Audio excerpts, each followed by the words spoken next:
Le cœur est un muscle qui bat pour pomper le sang riche en oxygène et en nutriments vers l'organisme par l'intermédiaire du système circulatoire.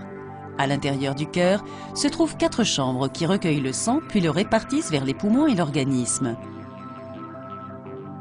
Plusieurs affections peuvent gêner l'aptitude du cœur à faire circuler efficacement le sang.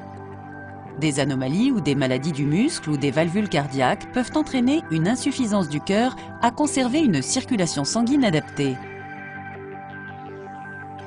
Une coronaropathie, une pression sanguine élevée ou des artères rétrécies ou bouchées peuvent compromettre l'aptitude des vaisseaux sanguins à faire circuler efficacement le sang, augmentant ainsi la charge de travail du cœur. L'une ou l'autre de ces affections peuvent entraîner le grossissement du cœur et un affaiblissement de sa fonction.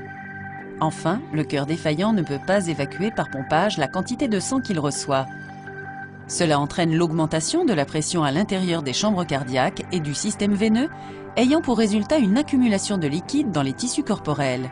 Cette série d'éléments s'aggravant progressivement est appelée insuffisance cardiaque congestive, ICC. Au fur et à mesure que l'ICC évolue, un gonflement ou œdème apparaît souvent dans les jambes et les pieds. Du liquide peut également s'accumuler dans les poumons et entraîner un essoufflement. Enfin, l'insuffisance cardiaque peut toucher la fonction des reins, augmentant ainsi l'accumulation de liquide dans l'organisme et entraînant un surcroît de travail pour le cœur défaillant. L'ICC est une affection chronique à espérance de vie réduite. Dans le cas d'un vice valvulaire, l'intervention chirurgicale peut être nécessaire.